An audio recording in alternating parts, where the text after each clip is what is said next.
तो बच्चों अब हमारे पास एक क्वेश्चन है, बहुत ही अच्छा क्वेश्चन है। नीट 2016 में पूछा गया क्वेश्चन, नीट में पूछा गया, 2016 में पूछा गया क्वेश्चन है। क्वेश्चन कुछ भी नहीं, बेसिक कॉन्सेप्ट्स, जिसके बेसिक कॉन्सेप्ट्स क्लियर हैं वो इस क्वेश्चन को आराम से सॉल्व करेगा। जब भी बड़े एग्जाम्स होते हैं ना, नीट जेईई सारे, इसमें ऐसा नहीं कि आपको कुछ आउट ऑफ द बॉक्स ऐसा कुछ होता है, नहीं, आप वो चेक करते हैं कि आपने बेसिक कॉन्सेप्ट्स लिया है कि नहीं। फॉर्मूला तो है ही, लेकिन हमें कॉन्सेप्ट भी क्लियर होना चाहिए। तो चलिए क्वेश्चन को पढ़ते हैं। उस पर suppose the elements X and Y, दो एलिमेंट है एक्स और वाई उन्होंने लिया है, कंबाइन करता है, वो क्या बनाता है, कंपाउंड्स बनाते हैं, एक्स वाई टू बनाता है एक बार में और X three Y two compounds बनाते हैं। ठीक है, चलिए when 0.1 mole of X Y two weight इतना ग्राम 10 ग्राम और 0.05 mole of X three Y two कितना ग्राम हो रहा है, 9 gram. Then the atomic mass of X and Y मांग रहा है। बताइए एटॉमिक मास एक्स और वाई का एटॉमिक मास क्या होगा। बहुत ही आसान, देखिए मोल दिया हुआ है यहाँ पर। सबसे पहले हम क्वेश्चन को जब भी पढ़े ना तो दिया हुआ क्या है, मोल दिया हुआ है, करेक्ट है ना।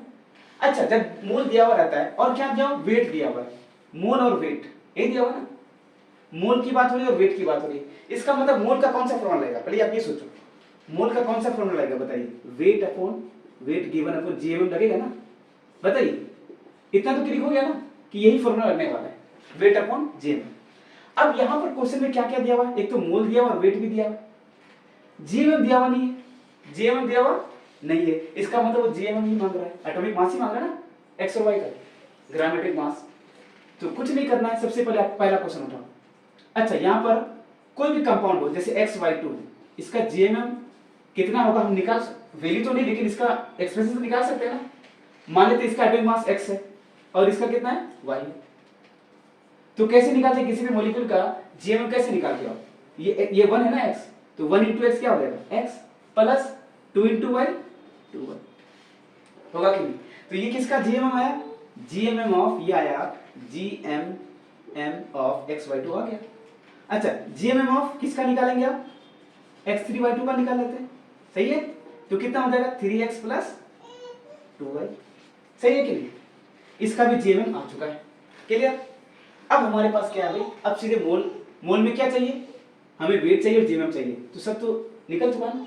अब हम लोग निकालते क्या, अब यहां पर वेट दिया हुआ है किसका, इस वाले पहला वाले में हम लोग रीड करते हैं। पहला में दिया हुआ है आपका 0.1 मोल ऑफ xy2, तो xy2 का मोल अगर निकालोगे आप, मोल ऑफ xy2 क्या होगा बताइए, wait given upon GMM, GMM कितना दिया हुआ है इसका, x प्लस 2y, यही तो है भाई, ठीक है ना। अच्छा, मोल कितना दिया हुआ है इसका 0.1 मोल, 0.1 मोल बराबर वेट गिवन कितना दिया हुआ है, x/2 वेट 10 ग्राम, 10 बटे x प्लस 2y, क्लियर है, सही है ना। अब इसको हम क्रॉस मल्टीप्लाई कर लेते हैं, x प्लस 2y इधर आ जाएगा, ये 10 अपॉन 0.1 इधर आ जाएगा, x प्लस 2y कितना हो गया बताइए, 100 हो जाएगा 100। यहां से x की वैल्यू आप निकाल लो, 100 माइनस 2y, इसको इक्वेशन 1 मान लेते हैं, सही है ना। अब दूसरा इक्वेशन, फिर सिंपल सा कॉन्सेप्ट, फिर यहां लगाते हैं मोल, मोल ऑफ किसका, मोल ऑफ x3y2 कितना हो जाएगा, wait given, wait given upon GMM, GMM कितना है इसका 3x प्लस 2y। अच्छा, मोल कितना दिया हुआ है इसका, इसका मोल दिया हुआ है 0.05, वेट गिवन कितना है इसका 9 ग्राम, 9 अपॉन 3x प्लस 2y, ये इधर जाएगा 3x प्लस 2y बराबर 9 अपॉन 0.05 होगा भाई, होगा कि नहीं।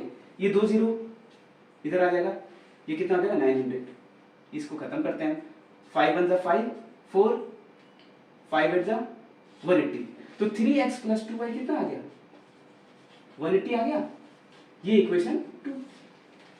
अब यहां से इक्वेशन 1 से x की वैल्यू से पुट करते हैं, तो क्या करेंगे, x की वैल्यू पुट करेंगे तो क्या हो जाएगा यहां पर 3 इंटू 100 माइनस 2y बराबर, sorry plus 2y equal to 180 होगा भाई, होगा कि नहीं, क्लियर है ना। तो कुछ नहीं है, 300 माइनस 6y प्लस 2y बराबर 180, ये कितना हो जाएगा 6 से 2 क्या माइनस 4y, माइनस 4y, तो 4y को उधर लेके जाते हैं, 180 को उधर लाते हैं, यहाँ कितना हो जाएगा 120 हो जाएगा, क्लियर है? y बराबर कितना हो जाएगा यहाँ से, y इक्वल टू 30, y कितना हो गया 30, y 30 है, x निकल जाएगा यहाँ से, x बराबर कितना हो जाएगा 100 माइनस 30 इंटू 60 कितना हो गया 40, तो x का मास आ गया आपका 40 और y का कितना आ गया 30, कौन सा ऑप्शन है? तो देखिए कैसा, ये क्या लगा आपको ये क्वेश्चन देख के, ये नीट का क्वेश्चन है, इसमें तो मोल तो लगा ही, साथ में इन्होंने मैथमेटिक्स में चेक किया आपकी। तो इसे जो बड़े एग्जाम्स होते हैं ना, वो आपका सब चीज चेक करेगा आपको, एक क्वेश्चन के से होगा इजी, आपका मैथमेटिक्स भी चेक हो गया, ये भी चेक हो गया, तो यही तो असल एग्जाम है ना, माइंड गेम होता है। इसलिए हमारा कॉन्सेप्ट क्लियर होना चाहिए, ये नहीं कि हम केमिस्ट्री पढ़े तो केमिस्ट्री कार्बन ही आना चाहिए सब कुछ, वही नहीं, आपका मैथमेटिक्स में भी इन्वॉल्व हो जाएगा, आपको रेडी रहना है।